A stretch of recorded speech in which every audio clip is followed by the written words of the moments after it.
किसी भी उच्च शिक्षण संस्थान में यानी कि किसी भी बढ़िया कॉलेज में आपको असिस्टेंट प्रोफेसर बनने के लिए नेट क्वालिफाई करना होता है। उसके अलावा अगर आप चाहते हैं कि आपको स्कॉलरशिप मिले तो आप अच्छे रैंक हासिल करके जेआरएफ क्वालिफाई कर सकते हैं और एक आपको सपोर्ट मिल जाता है। उसके बाद आप पीएचडी में एडमिशन लेकर के या किसी अन्य शिक्षा में एडमिशन लेकर के आप सहायता प्राप्त कर सकते हैं। जोहार, नमस्कार, आदाब। आप देख रहे हैं हजारीबाग अपडेट्स। और पूरे भारत में ओबीसी सीट में जो पहला रैंक हासिल किया है जिस स्टूडेंट ने, जिस अभ्यर्थी ने, वो कहीं और का नहीं बल्कि झारखंड के हजारीबाग का है और यहाँ पे हमारे साथ मौजूद भी है। बहुत बहुत स्वागत है आपका हजारीबाग अपडेट्स में। धन्यवाद। आप अपना पूरा परिचय और अभी जो आप वर्तमान में करते हैं वो हमारे दर्शकों को बता दें। देखिए, मैं विद्याधर, मेरा मूल निवास तो गोड्डा ज़िला है। चूँकि मैं 2018 में ही यहाँ आया था, 2018 से ग्रेजुएशन किया, उसके बाद फिर बीएड किया है ना, और अभी सेंट जेवियर में पढ़ा भी रहा हूँ। अच्छा, एक बार नहीं, बंदे ने 3 दफ़ा नेट जेआरएफ किया है और ग्रेजुएट है। मास्टर्स इन्होंने नहीं करा है क्योंकि 3 वर्ष का वक्त होता है तो आप कर सकते हैं। 2 साल का मास्टर्स होता है और 3 साल का आपके पास वैलिडिटी टाइम होता है नेट जेआरएफ क्वालिफाई करने के बाद।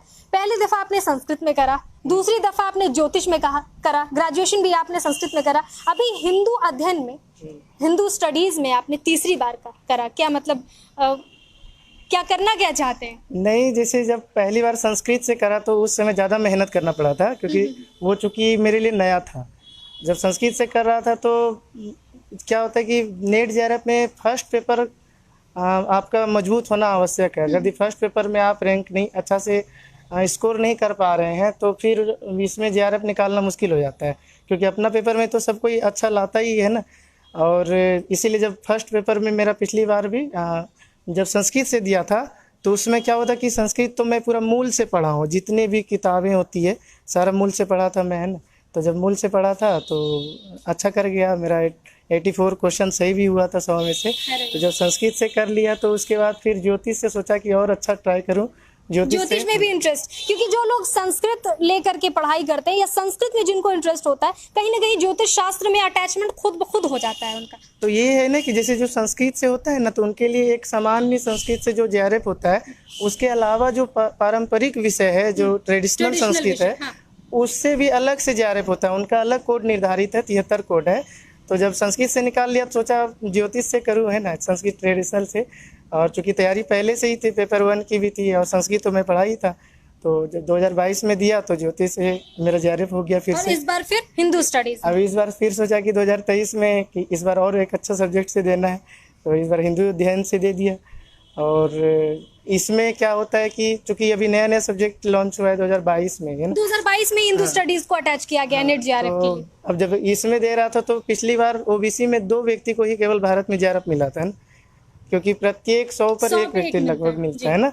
तो इसमें अभी 115 लोग से अलावा 115 लोग अगर फॉर्म भरेंगे तो एक ही व्यक्ति को मिलेगा ना। तो पूरे भारत में वो एक व्यक्ति मुझे मिला इस बार, है ना। लगभग 150 ने फॉर्म फिल किया था ओबीसी से और 115 ने एग्जामिनेशन दिया था। 100 में से एक पूरे भारत में पहला स्थान आपका है। आप बधाई के पात्र हैं। हजारीबाग के जो पूरे 52-53 हजार फैमिलीज हैं वो पूरे आपको जो है बधाई देते हैं, शुभकामनाएं देते हैं आगे के लिए। क्या इरादा है आगे क्या आगे, जैसे कि मेरा तो पहले से भी प्लान रहा है कि मैं असिस्टेंट प्रोफेसर की ही तैयारी करूं। वो तो क्या है कि धीरे धीरे स्थिति नहीं रह पाती है, स्थिति बन भी नहीं पाती है। तो अभी बीएड के बाद फिर मेरा भी पोस्ट ग्रेजुएशन अभी एडमिशन लूँगा और उसके बाद फिर असिस्टेंट प्रोफेसर के लिए चूँकि नेट जेआरएफ है तो पीएचडी स्कॉलर में कोई समस्या नहीं होगी पीएचडी करने में, क्योंकि जो नेट जेआरएफ रहता है उनका पीएचडी में उनको एंट्रेंस नहीं देना रहता है, केवल उनको इंटरव्यू। उन्होंने साबित कर चुका होता है कि भाई हमने नेट जेआरएफ निकाल लिया, हम इंटरव्यू होता है, उसके बाद वो पीएचडी में इनरोल हो जाते हैं ना। तो इसके बाद फिर पीएचडी करना है मुझे पीजी के बाद, है ना, और फिर असिस्टेंट प्रोफेसर बनना है। बहुत बधाई, बहुत शुभकामनाएं आगे के लिए। हमारे जो दर्शक देख रहे हैं, जो ग्रेजुएट के स्टूडेंट हैं या मास्टर्स के स्टूडेंट हैं, नेट क्वालिफाई करना चाहते हैं या जेआरएफ करके और साथ में स्कॉलरशिप पा करके आगे की पढ़ाई अपनी जो है पूरी करना चाहते हैं, कंप्लीट करना चाहते हैं, क्या उनको सलाह मशवरा देंगे? कैसे कर सकते हैं? नेट जेआरएफ की तैयारी में फर्स्ट पेपर का योगदान बहुत ज़्यादा होता है ना। इस बार भी जो फर्स्ट पेपर, सेकेंड पेपर में क्या होता है कि अपना पेपर रहता है तो तैयारी होती रहती है ना। आप लोग चाहें कि फर्स्ट पेपर जितना अच्छा हो सके, है ना। इस बार मेरा 32 क्वेश्चन सही हुए, है ना, तो इसीलिए फर्स्ट पेपर के कारण मेरा जेआरएफ इस बार हो पाया है ना, वरना तो अपना पेपर में सब ला ही लेता। तो मैं मैं कहना चाहूँगा कि अगर भी आप नेट जेआरएफ की तैयारी करना चाह रहे हैं तो अपना पेपर में तो कमांड होना ही चाहिए, इसके साथ साथ आप फर्स्ट पेपर में भी कमांड करें। चलिए, बहुत शुक्रिया आपका, और एक बार फिर से आपको अग्रिम चीज़ों के लिए अग्रिम बधाई भविष्य के लिए। बहुत बहुत धन्यवाद। तो हमारे साथ अपना गंगाधर, आपका नाम? Vidyadhar. I am so sorry, बहुत माफी। विद्याधर नाम हुआ, विद्याधर इनका नाम हुआ, और भारत में पहला स्थान इन्होंने ओबीसी सीट में लाया है।